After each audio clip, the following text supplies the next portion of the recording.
Hello everyone. तो आज के इस वीडियो में हम लोग कवर करेंगे एरे का सर्चिंग टॉपिक है, जिसमें सर्चिंग में हम लोग पढ़ते हैं लीनियर सर्च और बाइनरी सर्च। तो बाइनरी सर्च में क्या है कि हम लोग किसी भी नंबर को किसी एरे में, किसी लिस्ट में किसी नंबर को सर्च करने के लिए हम लोग दो एंड्स का इस्तेमाल करते हैं, मतलब हम लोग दोनों एंड से सर्च करते हैं, and so it is named as binary search. Binary search और लीनियर सर्च में क्या डिफरेंस है? लीनियर सर्च एक अनसॉर्टेड एरे पे भी काम करता है, जबकि बाइनरी सर्च हमारा ऑलवेज सॉर्टेड एरे पे काम करता है। तो हम लोग यहां पे मेंशन करते हैं कि it works on sorted array.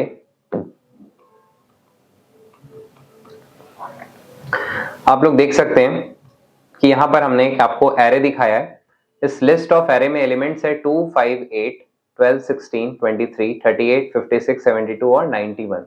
अब इस एरे में हम लोग 23 हमारा सर्च नंबर है। हम इस एरे में आपको ये बताएंगे कि हम लोग 23 को कैसे सर्च करेंगे, ठीक है? तो इसका एल्गोरिदम क्या है, इस पर आपको मेन फोकस करना है, क्योंकि अगर आप एल्गोरिदम समझ जाते हैं तो फिर आप आसानी से कोडिंग भी कर पाएंगे, कोडिंग को भी समझ पाएंगे। तो सबसे पहले हम लोग यहाँ पर तीन टेक्निकल टर्म का इस्तेमाल करेंगे। One is lower bound, second is upper bound and third is mid. तो लोअर बाउंड क्या है? जो पूरे एरे के लोएस्ट इंडेक्स को होल्ड करेगा। अपर बाउंड क्या है? जो पूरे एरे के हाईएस्ट इंडेक्स को होल्ड करता है। तो इस एरे में आप लोग देख सकते हैं कि 10 एलिमेंट्स हैं। तो इंडेक्सिंग हम लोग पढ़े हैं कि 0 से बिगिन होता है। तो चूंकि एलिमेंट्स 10 है और इंडेक्सिंग 0 से स्टार्ट होगा, तो 0, 1, 2, 3, 4, 5, 6, 7, 8, 9। तो हाईएस्ट इंडेक्स जाएगा 9 और जहां पर हमारा लोएस्ट इंडेक्स है वो है 0। तो इस एरे में जो लोएस्ट बाउंड हो गया या लोएस्ट इंडेक्स हो गया वो हो गया 0, और अपर इंडेक्स या अपर बाउंड क्या हो गया? वो हो गया 9।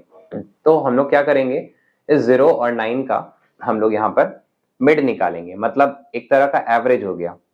तो मिड क्या आता है? 0 प्लस 9/2, दैट कम्स आउट 4.5। अब यहां पर हमारा जो मिड वेरिएबल है उसे हम लोग इंटीजर टाइप डिक्लेयर करते हैं, इसलिए ये 4.5 का सिर्फ 4 को होल्ड करेगा, मतलब ये फोर्थ पोजीशन को पॉइंट करेगा। तो मिड क्या हो चुका है? 4। अब इस फोर्थ इंडेक्स पर हमें ये देखना है कि हमारा जो सर्च एलिमेंट 23 है वो वहां पर अवेलेबल है कि नहीं। तो हमारा सर्च नंबर है 23, जबकि फाउंड वैल्यू है 16। तो हमारा सर्च नंबर 23 16 के आगे होगा, क्योंकि एरे सॉर्टेड है और ये असेंडिंग ऑर्डर में नजर आ रहा है। तो हमारा सर्च नंबर 23 16 के बाद है। तो चूंकि ये 16 के बाद है तो हम क्या करेंगे, अपने लोअर बाउंड को मिड के आगे चेक करेंगे, मतलब फोर्थ इंडेक्स के भी नेक्स्ट आगे से चेक करेंगे। तो लोअर बाउंड अपडेट होके हो जाता है मिड प्लस 1, तो हो जाएगा 5, जबकि अपर बाउंड में कोई चेंजेस यहां नहीं आएगा, तो वो रह जाएगा 9। अब हम लोग फाइंड करेंगे मिड फिर से। तो मिड आएगा 5 प्लस 9/2, जहां पर इसका रिजल्ट आता है 7। 7 इटसेल्फ एक इंटीजर है। तो हम लोग ये देखेंगे कि सेवेंथ इंडेक्स, हमारा नेक्स्ट इंडेक्स क्या है? 7। तो हमें ये देखना है कि हमारे सेवेंथ इंडेक्स पर जो एलिमेंट है, कौन सा एलिमेंट अवेलेबल है? 56, जबकि हमारा सर्च नंबर क्या था? 23। तो हमारा सर्च नंबर 56 से तो छोटा है, तो हम लोग ऑब्वियसली राइट साइड नहीं बल्कि लेफ्ट हैंड साइड चेक करेंगे। तो लेफ्ट हैंड साइड जाने के लिए हम अपने अपर लिमिट को नीचे लेके जाएंगे। तो हम अपने अपर लिमिट को अपडेट करके लिखेंगे मिड -1। तो हमारा मिड है 7 और उसमें एक -1 कर देते हैं तो हो जाता है 6। जहां पर हमारा लोअर बाउंड क्या है? As it is 5। फिर से हम लोग मिड फाइंड करेंगे। तो जब हम लोग नेक्स्ट टाइम मिड फाइंड करेंगे तो आएगा 5 प्लस 6, 11/2, दैट इज 5.5। अब ये मिड का वैल्यू 5.5 आया है, तो हम लोग क्या करेंगे, इसका इंटीग्रल पार्ट को होल्ड करेंगे। तो इंटीग्रल पार्ट है 5। अब हम लोग फिफ्थ इंडेक्स पर ये देखते हैं कि हमारा फिफ्थ इंडेक्स पर जो एलिमेंट है क्या वो हमारे सर्च नंबर के इक्वल है? यस, हमारा सर्च नंबर था 23 और आप देख सकते हैं कि हमें एलिमेंट भी 23 अवेलेबल हो चुका है। तो हम क्या करेंगे, इस बार जो मिड का वैल्यू है उसको एक इंक्रीज करेंगे, क्योंकि मिड है 5 और ये 23 जो है वो फिफ्थ इंडेक्स पर है, लेकिन हमें तो पोजीशन प्रिंट करना होता है। तो हम क्या करेंगे, the element is found at index या फिर the element is found at position mid +1 print कर देंगे। मतलब हम लिख सकते हैं कि ये 6 पोजीशन पर हमारा एलिमेंट जो है वो पाया गया। अब हम लोग यहां पर एक और एल्गोरिदम में, मतलब फिर से हमने एक स्ट्रक्चर को लिया है, सेम स्ट्रक्चर है, लेकिन इस बार हम एक ऐसे एलिमेंट को सर्च करेंगे, सपोज एलिमेंट 18, जो इस एरे में अवेलेबल ही नहीं है।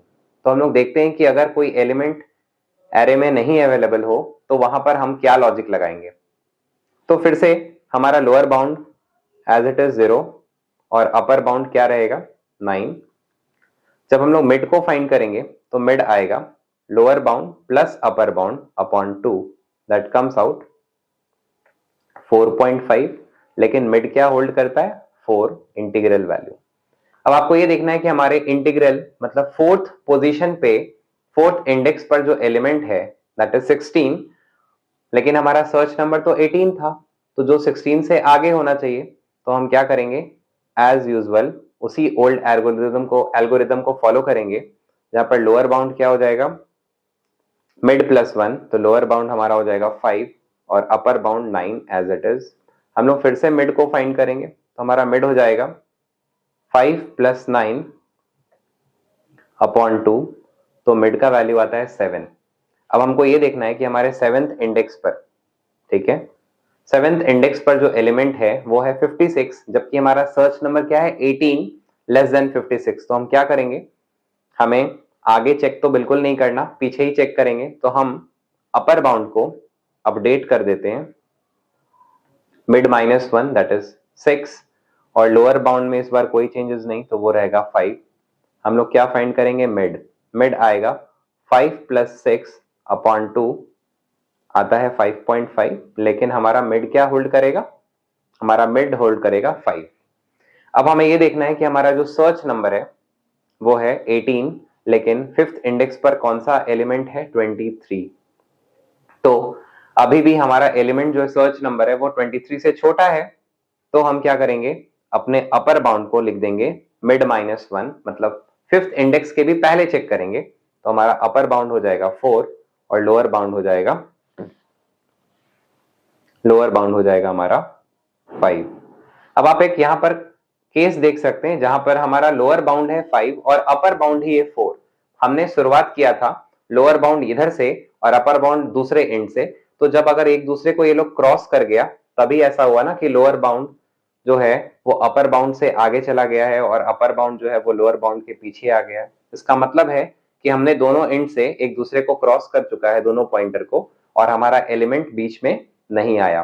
तो ये कंडीशन हम लोग यूज करते हैं कि जब भी lower bound less than equals to upper bound रहेगा तब ही उसमें एलिमेंट के मिलने का चांसेस है। जैसे ही लोअर बाउंड अपर बाउंड से ज्यादा हो गया या फिर अपर बाउंड लोअर बाउंड से कम हो गया, मतलब एक ही है दोनों का, तो इसका मतलब वो एलिमेंट हमें उस एरे में अवेलेबल ही नहीं है। तो बढ़ते हैं आगे और हम लोग यहाँ पर प्रोग्राम की मदद से समझते हैं कि हम लोग इसके कोडिंग को कैसे इंप्लीमेंट करेंगे। तो आप देख सकते हो import java.util.scanner जो इंपोर्ट स्टेटमेंट है, जहां पर हम लोग स्कैनर क्लास से डेटा को या एलिमेंट्स को एक्सेप्ट करने वाले। तो ये है हमारा क्लास, जिस क्लास का हमने नाम यूज किया है बाइनरी सर्च। अब इस बाइनरी सर्च में हमने यहाँ पर एक एरे डिक्लेयर किया जिस एरे का नाम है ARR, और इसका साइज हमने 10 रखा है, और ये किस तरह के डेटा को एक्सेप्ट करेगा, इंटीजर टाइप।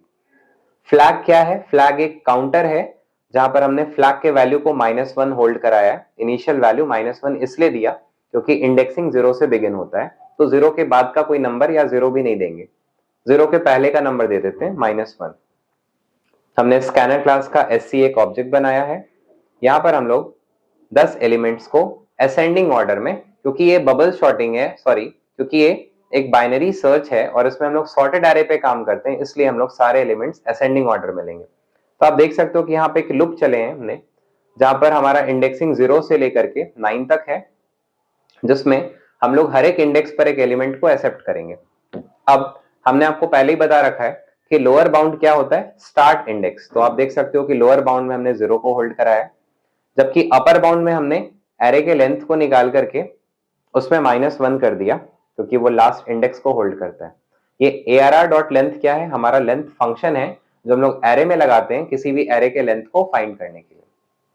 अभी हमने मिड फाइंड नहीं किया है, इसलिए मिड को हमने इनिशियलाइज कर दिया 0 से, और अब हम लोग यहां पर एक यूजर से सर्च नंबर एक्सेप्ट करेंगे जो एस नम नाम के वेरिएबल में होल्ड होगा।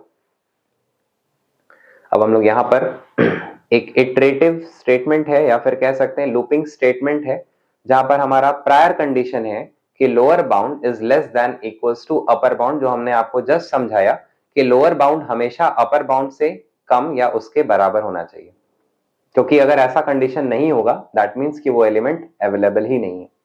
अब आप देखो कि हमारा मिड क्या है, lower bound plus upper bound upon 2, मतलब ईच टाइम हम लोअर बाउंड और अपर बाउंड को ऐड करके 2 से डिवाइड करेंगे और मिड को फाइंड करेंगे, और ईच टाइम हम क्या चेक करेंगे कि हमारा जो सर्च नंबर है वो उस मिड इंडेक्स के पोजीशन पर जो एलिमेंट है वो हमारे सर्च नंबर के इक्वल है कि नहीं।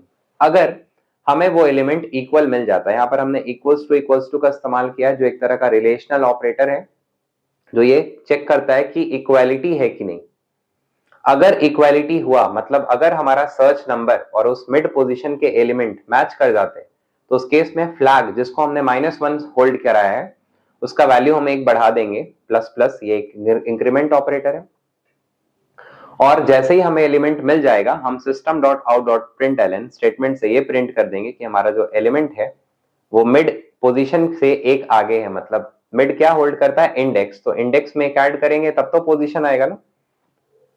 और ऐसा मिलते ही हम तुरंत ब्रेक स्टेटमेंट को इनकाउंटर करा देंगे और ये हमारा इटरेटिव स्टेटमेंट के बाहर आ जाएगा। लेकिन ये हम फिर से यहां पर कोड लाए हैं और आपको ये बताने की कोशिश कर रहे हैं कि अगर ऐसा हुआ कि वो एलिमेंट अवेलेबल नहीं हुआ, फर्स्ट अटेम्प्ट में वो सर्च नंबर उस मिड पोजीशन के एलिमेंट के इक्वल नहीं है, तो उस केस में ऐसा भी हो सकता है कि हमारा जो सर्च नंबर है वो एरे के उस मिड पोजीशन के एलिमेंट से छोटा है। तो अगर छोटा है तो हमने आपको एल्गोरिदम रन करा के दिखाया था कि हम क्या करेंगे, अपर बाउंड को मिड से कम कर देंगे, ठीक है।